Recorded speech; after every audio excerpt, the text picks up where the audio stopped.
Thank you so much, Emeka. You're now watching the political segment on the Weekend Show, supported by Connected Development and Oxfam.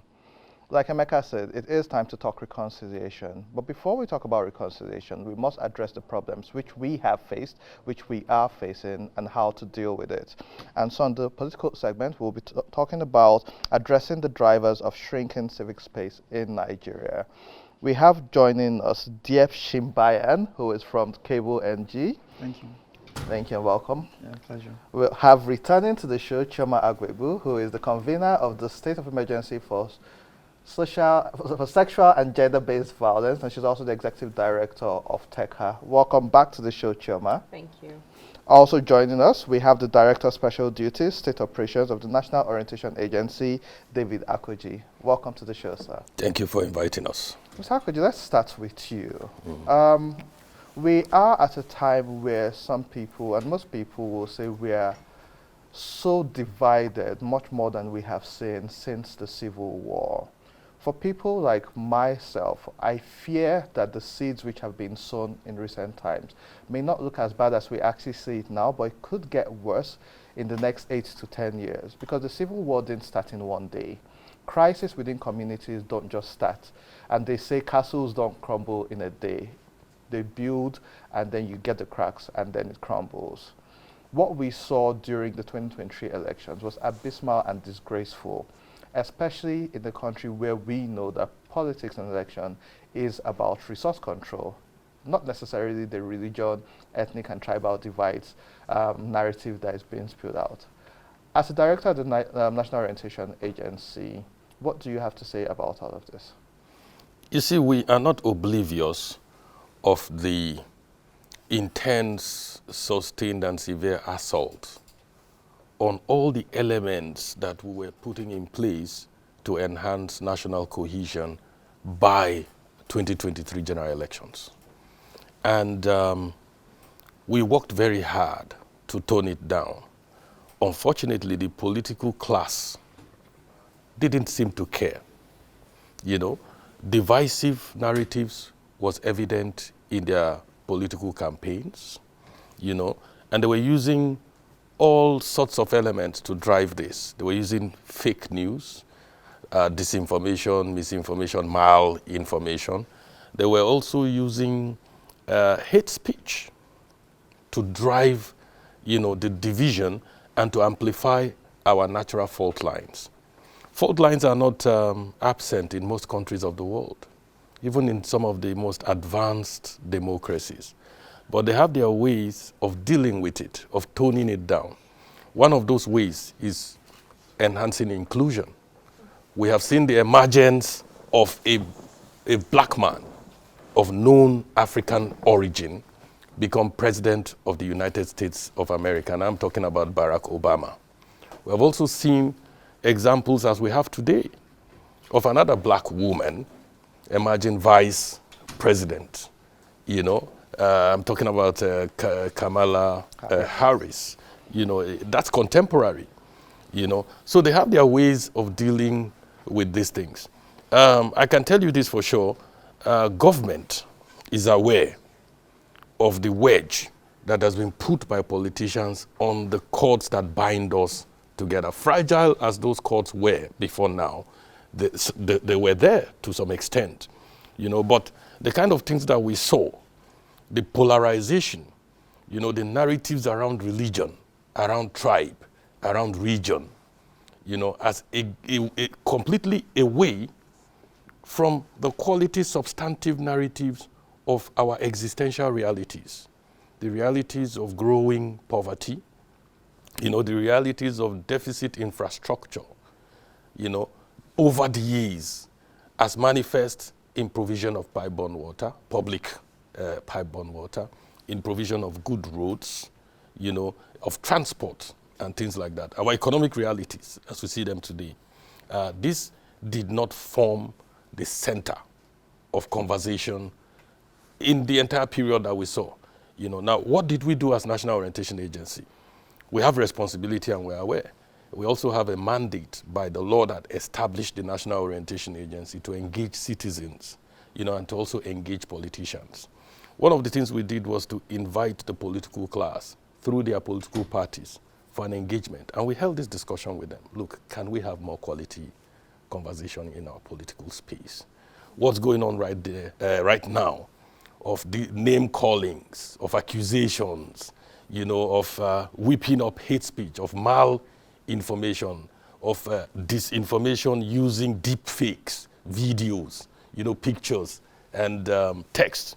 It's not healthy for our polity, because we will still have a country after the elections are over, which is where we are right now, and we're seeing the consequences. We called them, we held quite a number of engagements with them. We also decided that, okay, citizens need to be empowered with the capacity to debunk fake news, to get to the truth, So we began a campaign to develop a culture of truth. And what we did at the initial stage was we invited leading organizations in Africa who have proved themselves worthy in the area of fact-checking. Center for Democracy and Development, Center for Journalism, Innovation and Development.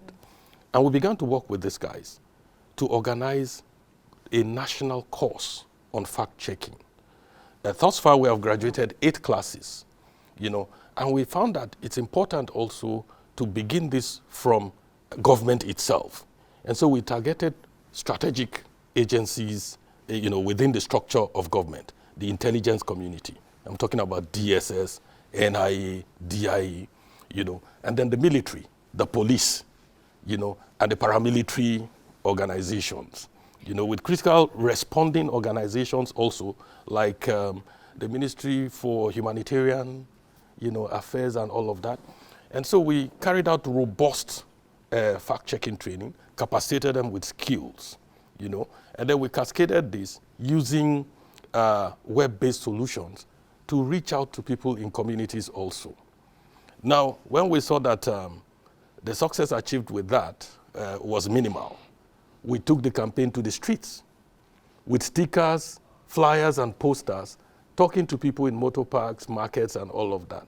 Please don't share until you have checked. So these are some of the things that are driving narratives around disunity. And the politicians in this election, more than any other, capitalized on that, to give themselves some sort of advantage, as it were, in the political space. And this has not done us any good whatsoever. At the moment, as I speak with you, government is engaging with National Orientation Agency to up the ante in terms of activities aimed at addressing this issue of national cohesion.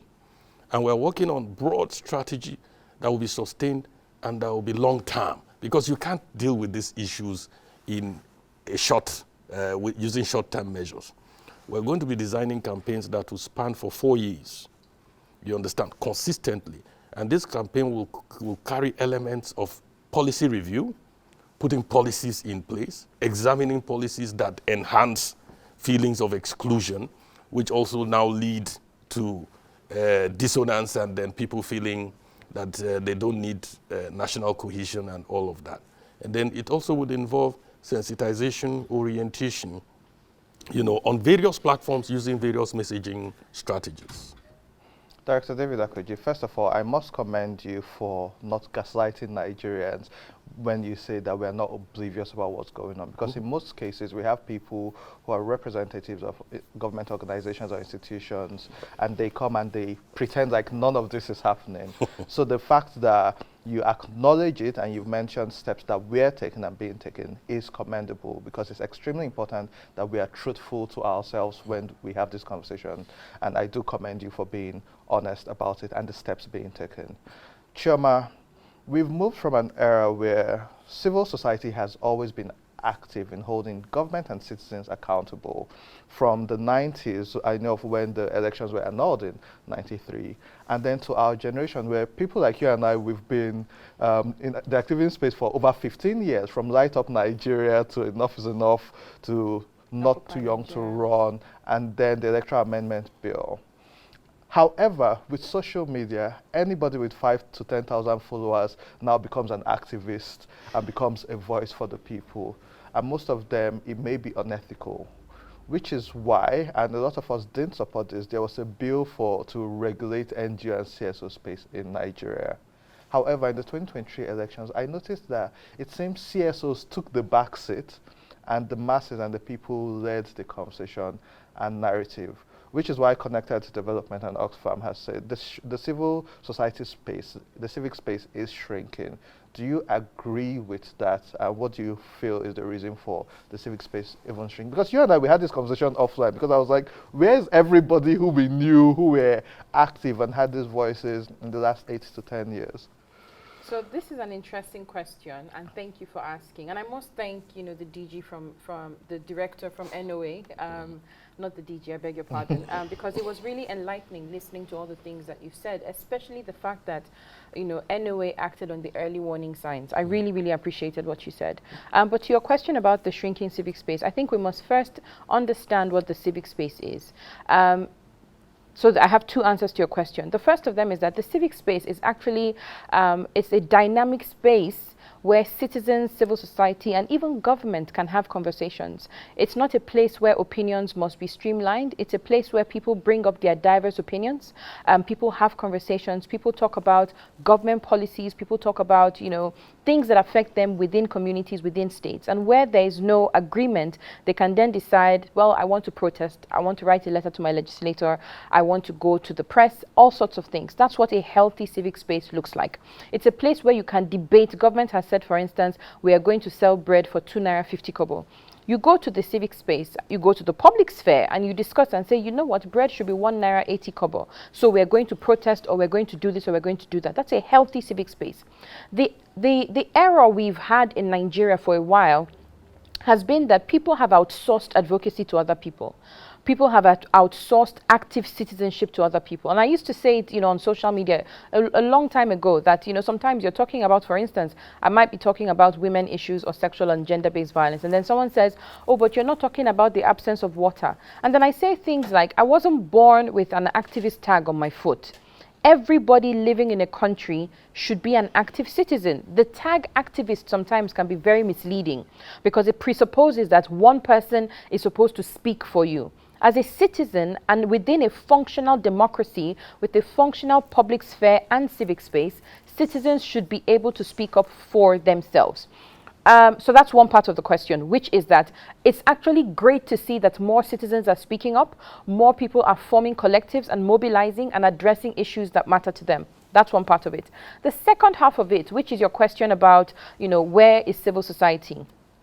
I think we shouldn't be unaware of the fact that this government, and to be fair, the government before it, so I'm talking about the Goodluck Jonathan administration, worked very hard to shrink the civic space. This is 2023. I have a paper from 2021 which started to outline the various ways in which the government was shrinking civic space. For instance, all of these bills that came up and were defeated, the social media bill, hate speech bill, NGO bill, the infectious diseases bill. There have been so many subtle ways that the government has tried to introduce restrictions on the way civil society operates. There was even a time we heard that, even CAMA, which came into effect, I think, in 2019 or 2020, focused on, for instance, there were bits of it that civil society fought. Actually, there were bits of a legislation that civil society fought, which talked about civil society having to re-register everywhere. This is a repressive tactic that we see in countries like India, that we see in countries where there are, subtle hints of dictatorship, where it's almost like punitive. So if this civil society organization, if they've stressed you this year, by the time they come to register next year, you tell them, no, nothing for you. And so they can't operate in your country anymore. So we've seen all of these little things. We've seen, policies. I remember there was a period when NBC was updating its codes almost every year, where they increased the fines for media. If somebody comes on your show and they say something that embarrasses the government, and it's the ambiguity of these provisions, because who decides what's embarrassing? And so if somebody says something that embarrasses the government, then the station is fined this much. I remember there was a friend of ours who was on radio talking about a national issue, and the station got a call to shut down the show, and the station was fined. So when you have things like that, who wants to pay fines? Look at the economy. The last time I was here, we talked about the fact that the naira is about 50–60% less valuable than it was 10 years ago. So in these types of circumstances, a lot of people will be like, listen, I don't want wahala, I don't want problem. Let's just talk about the birds, the bees, and the sun in the sky. And let's not discuss the main issues. So that's the second half of my question, which is that there are repressive tactics that have been, employed that just make people, okay, you know what, I don't really want trouble. Let's not even have the entire conversation about surveillance. You're a cybersecurity expert. We've had conversations about this government, the government before it, investing in surveillance tactics. We've also seen, sometimes you have functionaries of government, and I say that to stay safe, but you have functionaries of government employing troll farms. So when the director talks about, misinformation, malformation, and misinformation, some of these are actually orchestrated by functionaries of government. And then you have politicians as well. And so it's like, it's become like a free-for-all. Anybody who can gather 20 young people who are impoverished and who need some funding, you drop them in a hotel, you're giving them 30K a month, and then they're saying whatever it is, you want them to say. Which is why you see sometimes somebody says something about a government policy or something a politician has said, and then it's like an attack. There's an entire strategy, and then there's an attack from people saying, okay, but what about this, but what about that? And it's so well coordinated, there is no gainsaying the fact that this is a paid service. So I guess those are my two answers. One, more people are taking advantage of the fact that, listen, I have a voice as well. I have my own social media. I have my needs. I have my concerns, and I'm going to speak about them. And the flip side is that, there's a lot more pressure on civil society to not embarrass government, and that's a term I will never understand. Deb, let's come to you. And I like that the director also spoke about fact-checking. The media, especially online media, in the last 10 years has grown so much. Back to what I say about, for some of us who either studied communication and have worked in traditional media houses, we understand ethical journalism. But now someone gets 5,000 followers and they open a blog and they're now a reporter. And so fake news in Nigeria is as bad as what we saw in the US elections. And it's a problem. In the last 2 days, we've seen the back and forth about the Chief Justice of the Federation. That was ridiculous. The reality is the failure of the Nigerian government to pass the data privacy bill into law contributes to this. But media houses, as much as we have been oppressed and repressed, the media has a major role to play. Yes, we have seen media houses shut down in 2014 by the Goodluck Jonathan administration. We at EIT, we've been shut down a couple of times as well, but the media has a role to play. Fact-checking and fake news, what do you think is the reason for this, especially in the media? Because most of these conversations are now being led from the media. Okay, so fake news is a problem, and it has started for, you cannot, let's just say it's as old as politics itself.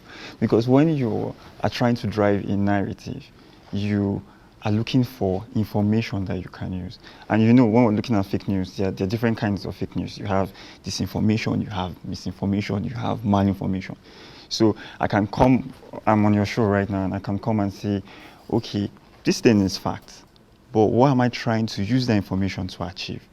Now, the director said something, and she also said something, like when talking about the responsibility as citizens.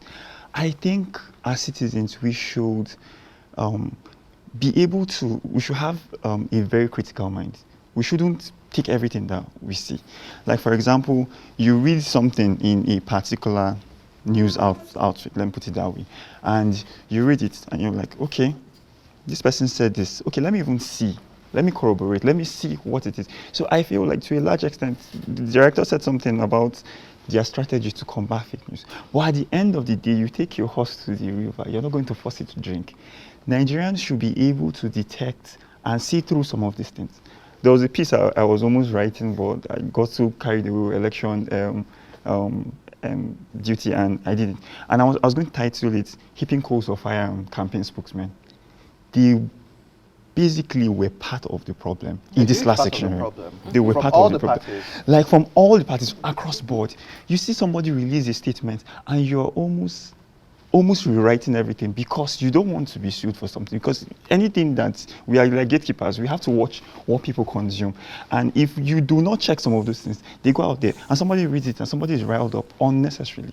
So that is where you now go to social media and like you're saying, somebody just has like maybe like 5,000. You don't even have like on the platform like Twitter, you don't even have to have 5,000 followers. Just put a post that seems to appeal to somebody's. That's all, it has gone viral.